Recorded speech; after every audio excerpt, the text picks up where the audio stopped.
16 août 2025, 57 camions stoppés avant l'aube. Dans leurs remorques, plus de 25 000 fusils. AK-47, des grenades, des lance-roquettes et des explosifs trahissent une logistique préparée de longue date bien au-delà d'une contrebande ordinaire. Que doit en conclure le public quand Ibrahim Traoré exige des faits et refuse l'escalade? Si ce convoi n'est qu'un segment visible d'un réseau transfrontalier, alors la saisie n'annonce pas une victoire, mais l'ouverture d'une bataille de souveraineté, de sécurité quotidienne et de choix collectifs que le pays devra soutenir sans panique avec méthode dans la durée. Cette séquence ne cherche pas à impressionner, mais à clarifier.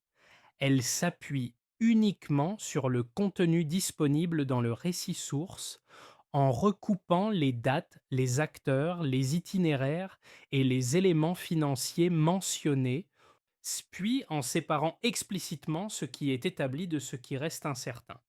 L'objectif est simple: comprendre les faits, mesurer les risques, éclairer les choix collectifs sans amplification. Le bénéfice pour le public tient en une phrase: mieux lire les faits pour mieux juger. Car une saisie de cette ampleur n'est pas seulement un événement sécuritaire. Elle peut déplacer des perceptions, modifier des comportements économiques et réorganiser des équilibres régionaux. La question utile n'est donc pas qui a peur, mais qui s'adapte et à quel coût concret. Un fil conducteur guidera la suite. Si ce convoi n'était qu'une partie visible, alors quelles traces révèlent sa profondeur et quelles conséquences apparaissent quand la stupeur retombe? Dès les premières heures, un chiffre s'impose: 57 camions, plus de 25 000 fusils, AK-47 et des armes lourdes associées. Ce volume excède largement une opération de contrebande ordinaire et signale une logistique pensée sur le long terme, capable d'absorber des pertes ponctuelles sans s'effondrer. Cette mini-révélation oblige à changer d'échelle. Il ne s'agit plus d'un convoi isolé, mais d'un maillon visible d'un réseau transfrontalier structuré. Les itinéraires empruntés avaient été testés à plusieurs reprises, exploitant des failles connues et des routines de contrôle prévisibles. L'interception du 16 août apparaît alors non comme un hasard, mais comme le résultat d'une vigilance cumulative et d'une décision prise avant d'avoir une certitude parfaite. Le contexte régional renforce cette lecture. Le Burkina Faso est souvent décrit comme vulnérable, exposé aux violences et aux pressions géopolitiques du Sahel. Pourtant, l'opération montre une capacité d'anticipation rarement reconnue. En analysant les numéros de série, les enquêteurs identifient des provenances multiples, allant de zones de guerre actives comme la Libye et le Yémen jusqu'à des circuits plus discrets liés à des stockages militaires. Cette diversité révèle une chaîne d'approvisionnement internationale, capable d'assembler des ressources dispersées en un flux cohérent. C'est dans ce cadre qu'intervient Ibrahim Traoré avec une ligne volontairement sobre. Pas de surenchère, uniquement des faits. Cette posture influence immédiatement le cadrage public. Au lieu d'un récit émotionnel, l'accent est mis sur la méthode, l'enquête et la souveraineté à préserver. La panique intérieure est contenue, tandis qu'un signal mesuré est envoyé à l'extérieur. Le dossier sera traité dans la durée. À ce stade, la question centrale se déplace. Elle n'est plus seulement qui a envoyé ces armes, mais que révèle cette saisie sur l'équilibre réel des forces dans la région et sur la capacité d'un État à transformer un choc brut en lecture stratégique. Deux figures donnent un visage concret à une opération souvent résumée par des chiffres. Sur le terrain, le capitaine Moussa Kaboré incarne la vigilance locale. Dans la nuit du 16 août, face à un convoi avançant sans signe évident d'hostilité, il doit décider dans l'incertitude. Ordonner l'arrêt malgré l'absence de preuves immédiates rompt une routine risquée. Laisser passer faute d'éléments définitifs.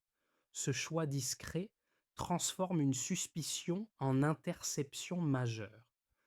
À distance, le général Zerbo joue un rôle complémentaire, depuis la salle d'opération de Ouagadougou. Il coordonne la réponse nationale avec une logique séquentielle. Là où l'action de terrain est instantanée, la coordination centrale verrouille les corridors terrestres, déploie des unités spécialisées et anticipe les réactions possibles des chauffeurs et de leurs soutiens. Cette synchronisation rapide empêche toute dispersion du convoi et limite le risque d'escalade armée. L'impact précoce de ce duo est double. D'abord, il confirme que les institutions fonctionnent en chaîne du poste avancé au centre de commandement. Ensuite, il modifie la perception interne de la sécurité. L'interception n'apparaît plus comme un coup de chance, mais comme le résultat d'une discipline opérationnelle et d'une confiance accordée à la décision locale. Ce récit humain éclaire aussi la suite. En mettant en avant des choix individuels plutôt qu'un appareil abstrait, il devient plus clair pourquoi l'opération a tenu face à un réseau sophistiqué. Dans ce cadre, la posture d'Ibrahim Traoré, centrée sur la méthode et la retenue, s'inscrit dans une continuité, reconnaître que des décisions locales peuvent infléchir une trajectoire nationale sans recours à la dramatisation.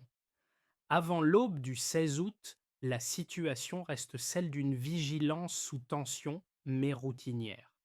Les postes de contrôle fonctionnent avec des moyens limités, conscients que certaines routes du Sud servent régulièrement de couloirs discrets.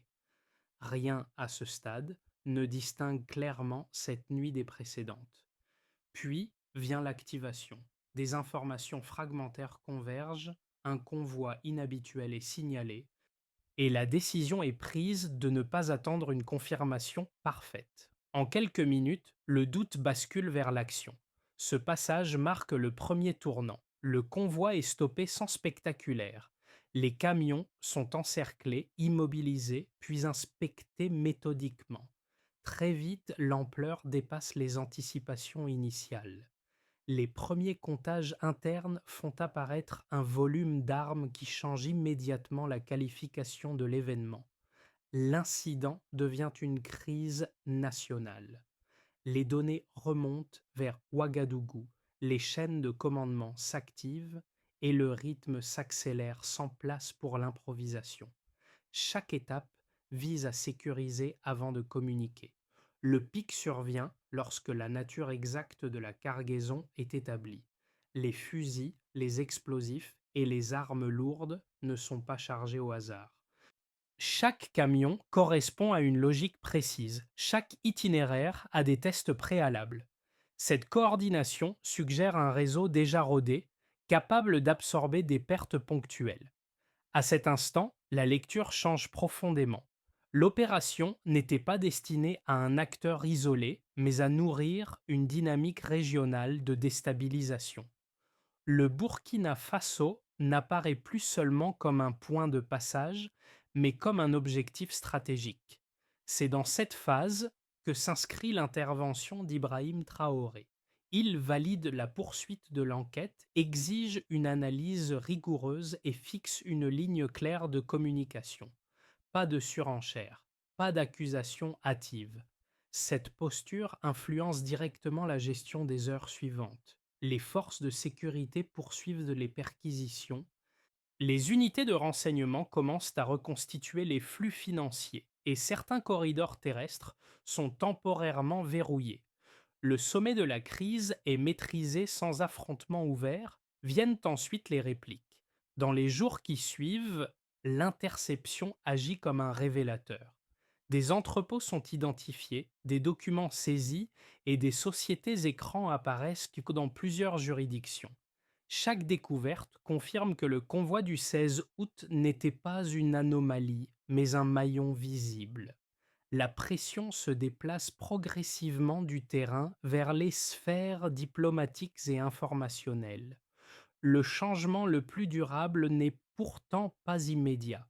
Il réside dans la rupture d'une certitude implicite, celle qu'un État fragilisé subirait sans pouvoir anticiper.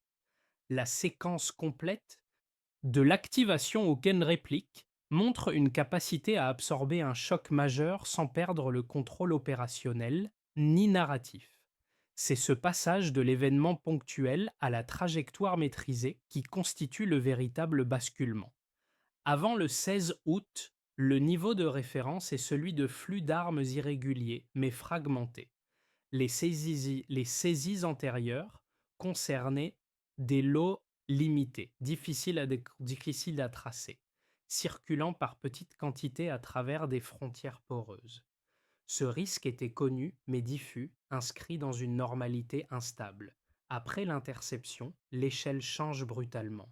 57 camions suffisent à transformer une hypothèse chronique en alerte stratégique mesurable. Premier repère chiffré.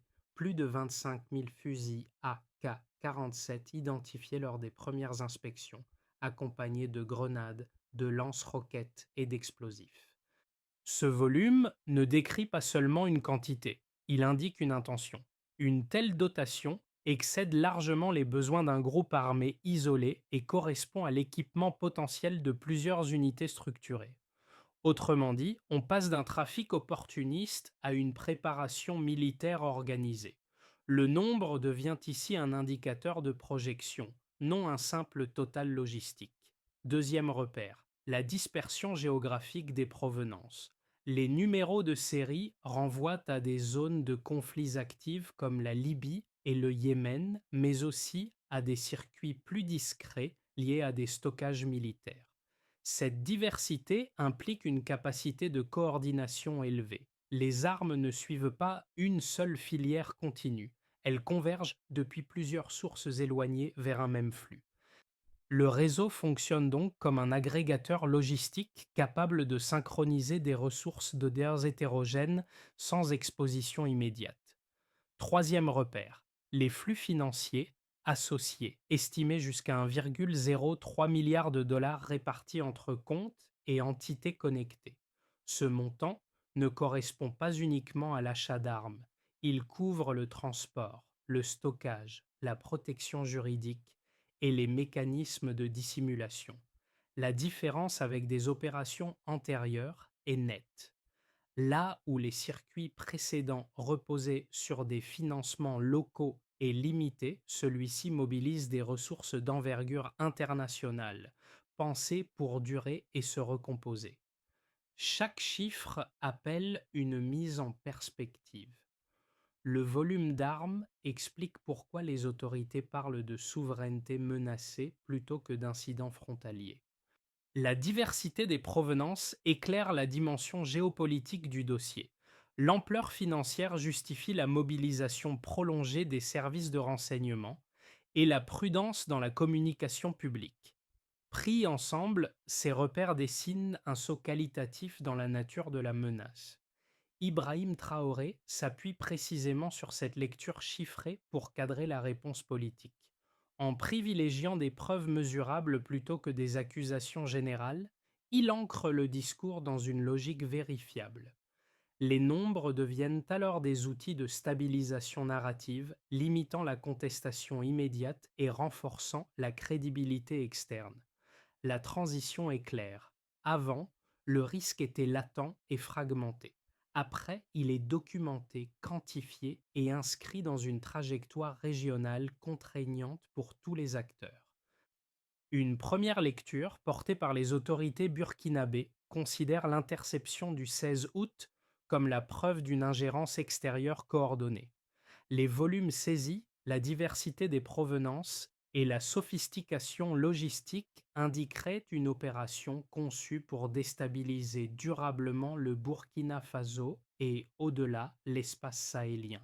Selon cette thèse, le pays serait devenu un nœud stratégique dans une confrontation indirecte, où l'armement sert à déplacer des équilibres politiques sans affrontement ouvert. Les chiffres et les itinéraires appuient cette lecture en montrant une capacité de projection qui dépasse largement les acteurs locaux et opportunistes. Une seconde lecture, défendue par des analystes plus prudents, invite à tempérer l'interprétation géopolitique. Elle reconnaît la réalité de la saisie et son ampleur, mais souligne que les preuves disponibles ne désignent pas clairement des commanditaires étatiques. Selon cette approche, l'événement pourrait être partiellement amplifié dans le discours public afin de renforcer la cohésion interne et la légitimité de l'appareil sécuritaire. Les sceptiques rappellent qu'une crise majeure produit aussi des effets narratifs et que la gestion de l'information peut servir des objectifs politiques sans invalider les faits matériels. Ces deux positions méritent d'être prises au sérieux. La première s'appuie sur des éléments concrets: armes, routes transfrontalières, flux financiers. La seconde rappelle une règle classique de l'analyse stratégique. Toute crise est à la fois matérielle et interprétative. Ignorer l'une ou l'autre conduit à une lecture incomplète, soit en surestimant la menace, soit en la sous-évaluant. La synthèse la plus robuste combine ces angles. Les données établies indiquent bien l'existence d'un réseau structuré capable de mobiliser des ressources importantes et de fonctionner par redondance. En parallèle, la réponse politique intègre nécessairement une dimension de stabilisation interne, visant à contenir la peur et à préserver la cohésion. La question utile n'est donc pas de trancher entre complot externe et instrumentalisation interne, mais de comprendre comment ces dynamiques interagissent. C'est dans cet entre-deux que s'inscrit la posture d'Ibrahim Traoré. Reconnaître la gravité des faits sans enfermer le récit dans une accusation unique.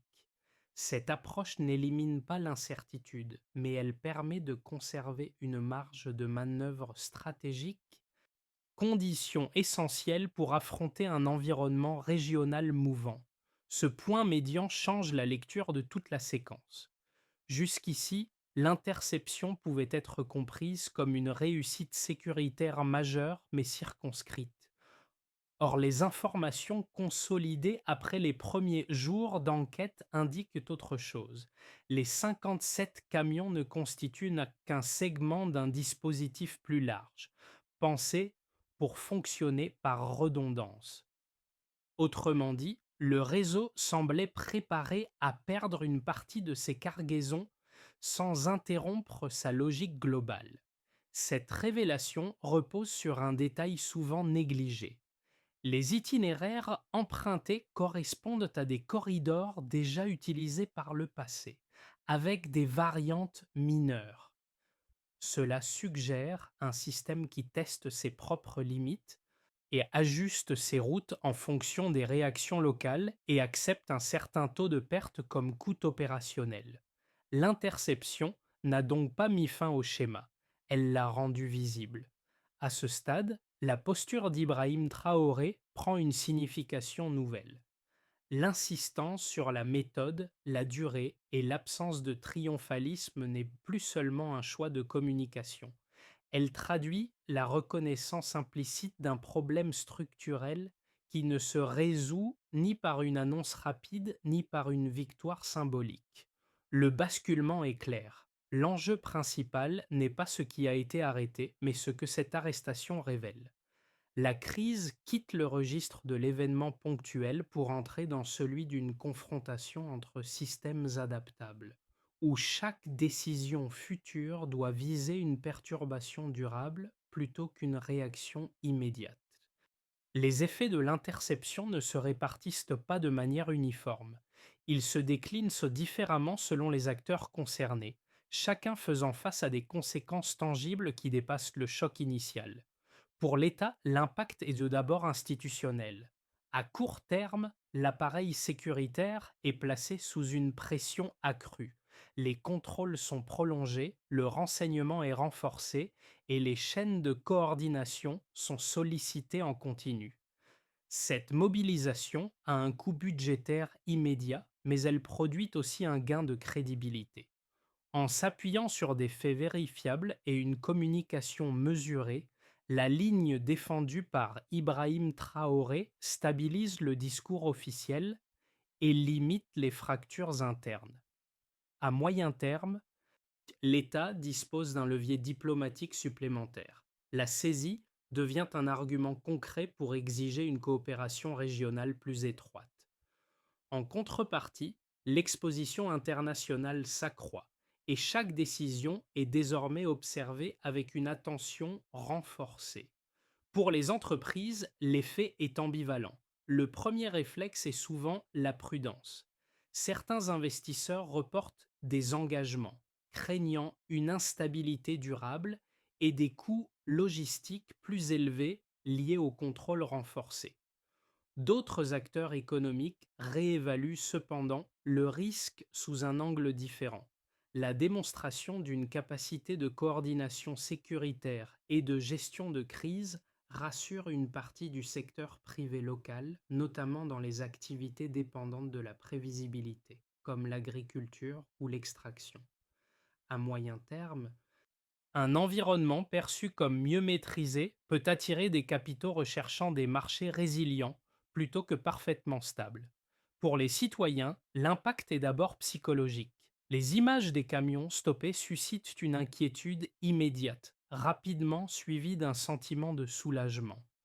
La proximité de la menace devient tangible, mais la capacité de l'État à agir l'est tout autant. Cette séquence transforme la vigilance en réflexe collectif. Les signalements augmentent, la coopération avec les forces de sécurité s'intensifie et un soutien civique se manifeste. Toutefois, ce surcroît de mobilisation comporte un risque. Si l'état d'alerte se prolonge sans résultat visible, une fatigue sociale peut s'installer. À l'échelle régionale, l'interception agit comme un signal d'alarme. Les États voisins comprennent que les réseaux d'armement ignorent surtout les frontières politiques. Des échanges de renseignements s'intensifient et des mécanismes de coordination sont réactivés. En parallèle, les réseaux hostiles ajustent leur stratégie, recherchant de nouvelles routes et de nouveaux points d'appui. La région entre ainsi dans une phase d'adaptation mutuelle. Pris ensemble, ces effets montrent que l'événement dépasse largement le cadre d'une saisie. Il reconfigure des comportements étatiques, des calculs économiques et des équilibres régionaux. La question n'est plus seulement celle de la menace, mais celle de la capacité collective à absorber ces répliques sans perdre de cohésion. À partir des éléments établis, trois trajectoires plausibles se dessinent pour les 6 à 12 prochains mois. Elles ne cherchent pas à prédire l'avenir, mais à structurer la réflexion dans un environnement incertain. D'abord, il existe une trajectoire de stabilisation vigilante. Dans cette hypothèse, le Burkina Faso maintient un niveau d'alerte élevé sans basculer dans l'escalade. Les contrôles frontaliers restent renforcés, le renseignement continue d'agréger des signaux faibles et la coopération régionale progresse par étapes. Les réseaux adverses s'adaptent mais perdent en fluidité et en rapidité. La sécurité s'améliore lentement au prix de coûts opérationnels durables. L'enjeu central devient l'endurance institutionnelle, tenir dans le temps sans épuiser les ressources ni la patience sociale. Si cette trajectoire prévaut, la priorité sera la cohérence des choix plus que leur visibilité. Ensuite, on peut envisager une trajectoire de renforcement stratégique. Ici, l'interception agit comme un catalyseur. Les États voisins intensifient l'échange d'informations, des accords opérationnels ciblés se consolident et les corridors illicites se fragmentent. La crédibilité acquise facilite des partenariats sécuritaires plus précis et, par ricochet, des ajustements économiques prudents. La pression exercée sur les réseaux augmente plus vite que leur capacité d'adaptation. Dans ce cadre, l'État peut réinvestir une partie du capital de confiance dans des priorités non sécuritaires, réduisant progressivement la perception de risque. Cette trajectoire suppose une coordination régionale soutenue et une discipline constante dans l'exécution. Enfin, une trajectoire plus sombre reste possible, celle d'un étau extérieur. Dans ce cas, la réaction des réseaux hostiles est rapide et indirecte. Les routes se déplacent, les financements se dissimulent davantage et la pression informationnelle s'intensifie. Des tensions diplomatiques émergent accompagnées de contraintes économiques. La sécurité devient plus coûteuse et plus complexe à maintenir. L'État doit arbitrer en permanence entre fermeté et ouverture, sous peine de voir s'installer une fatigue institutionnelle et sociale. Un cadre de lecture simple aide à naviguer entre ces trajectoires. Si la coordination régionale progresse plus vite que l'adaptation des réseaux, la trajectoire s'améliore. Si l'inverse se produit, le risque augmente. Cette grille n'impose pas un choix, mais éclaire les décisions à venir, dans un contexte où l'initiative stratégique reste l'enjeu clé. À ce stade, la crise ne se lit plus seulement à travers des décisions étatiques ou des chiffres agrégés. Elle touche des groupes concrets avec des effets distincts selon la position sociale et économique de chacun. Pour les citoyens ordinaires, l'impact est d'abord perceptif. La sécurité cesse d'être une abstraction lointaine pour devenir une réalité quotidienne. Les contrôles, les messages de vigilance et la couverture médiatique modifient les habitudes et les déplacements. Cette proximité peut renforcer le sentiment d'appartenance et de responsabilité collective, mais elle exige aussi un effort constant d'explication. Sans pédagogie, la vigilance peut se transformer en lassitude ou en méfiance. Un levier simple consiste à clarifier les consignes et à rappeler les raisons des mesures afin de maintenir l'adhésion sans alimenter l'anxiété. Pour les acteurs économiques locaux, l'effet est plus ambivalent. À court terme, les contraintes sont réelles. Délais supplémentaires, coûts logistiques accrus et incertitudes accrues dans la planification. À moyen terme, certains perçoivent néanmoins une opportunité. Un environnement mieux surveillé peut réduire les risques informels et favoriser des pratiques plus prévisibles. Des ajustements pragmatiques, comme le recours à des partenariats locaux et à des circuits courts, permettent de limiter l'exposition aux perturbations transfrontalières. Pour les jeunes et les communautés engagées, la séquence devient un vecteur de mobilisation civique. Les débats sur la souveraineté et la sécurité prennent une place plus visible dans les écoles, les associations et les espaces publics. Cette dynamique peut nourrir un engagement durable si elle est accompagnée. Des initiatives modestes, telles que des programmes d'éducation civique ciblés, transforment l'inquiétude en participation constructive. Ces angles rappellent une réalité centrale. La gestion d'une crise ne repose pas uniquement sur des décisions au sommet. Elle dépend aussi de la capacité à relier l'événement aux expériences vécues, afin que la résilience cesse d'être un slogan et devienne une pratique partagée. À partir des enseignements tirés de l'opération du 16 août, une feuille de route progressive se dessine. Elle ne promet pas une résolution rapide, mais vise à transformer une crise ponctuelle en capacité durable, en précisant qui agit, quand et comment mesurer l'effet. La première étape consiste à sécuriser les corridors sensibles. Les forces mixtes, militaires et douanières, intensifient la surveillance sur les routes identifiées en combinant présence humaine et outils techniques. L'objectif n'est pas de tout contrôler, mais de réduire les angles morts. Le critère d'évaluation n'est pas le nombre d'arrestations, mais la détection plus précoce des flux anormaux. Cette approche privilégie l'anticipation à la réaction. La deuxième étape vise à unifier le renseignement. Les informations issues du terrain, des analyses financières et des données logistiques doivent converger dans un cadre commun. Cette centralisation raccourcit le délai entre signal faible et décision opérationnelle. Ibrahim Traoré insiste sur ce point car la rapidité devient un avantage stratégique face à des réseaux adaptables. Le succès se mesure par la cohérence des réponses, non par leur visibilité publique. La troisième étape agit sur le registre symbolique. Une partie des armes saisies est destinée à être neutralisée de manière visible, sans mise en scène excessive. Le message est simple. Ce qui menaçait est transformé pour protéger. Des projets civils concrets servent d'indicateurs tangibles de cette reconversion. Enfin, la feuille de route repose sur un axe transversal, l'adhésion civique. Sans compréhension ni soutien de la population, aucune architecture sécuritaire ne tient dans la durée. La résilience se construit pas à pas par des choix cohérents et partagés plutôt que par des annonces spectaculaires. Le fil narratif revient à la nuit du 16 août et au geste qui a tout déclenché. Ce ne sont pas d'abord les images des camions immobilisés qui demeurent, mais la décision prise dans l'incertitude puis relayé par une chaîne de responsabilités assumées. Le capitaine Moussa Kaboré a agi sans certitude absolue, rompant une routine dangereuse. Ce choix discret continue de résonner comme le point de départ d'un basculement plus large.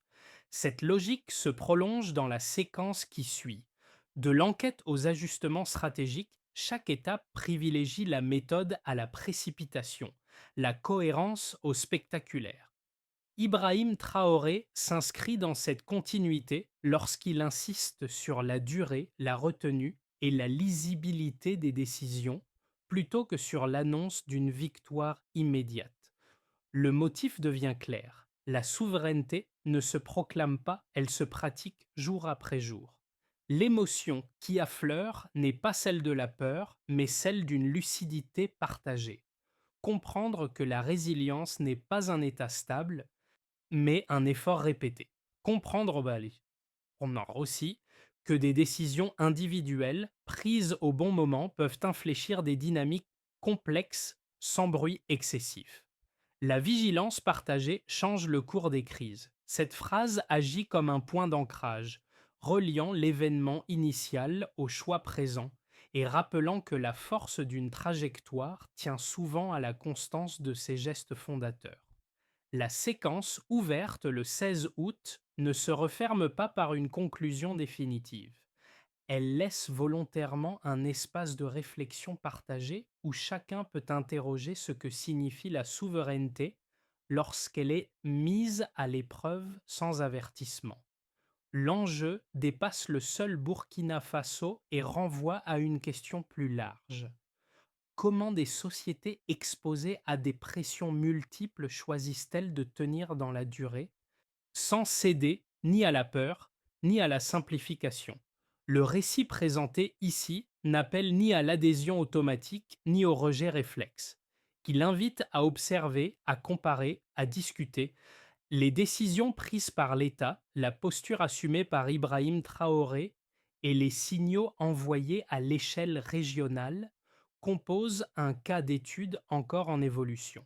Leur pertinence ne se mesurera pas seulement à court terme, mais dans la capacité à préserver la cohésion tout en maintenant l'initiative stratégique. Si ce sujet vous interpelle, la discussion reste ouverte.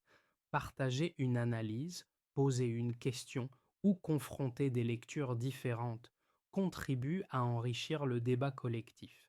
La stabilité et la vigilance ne sont pas des notions figées, elles se construisent aussi par l'échange éclairé et l'attention portée aujourd'hui aux choix de demain.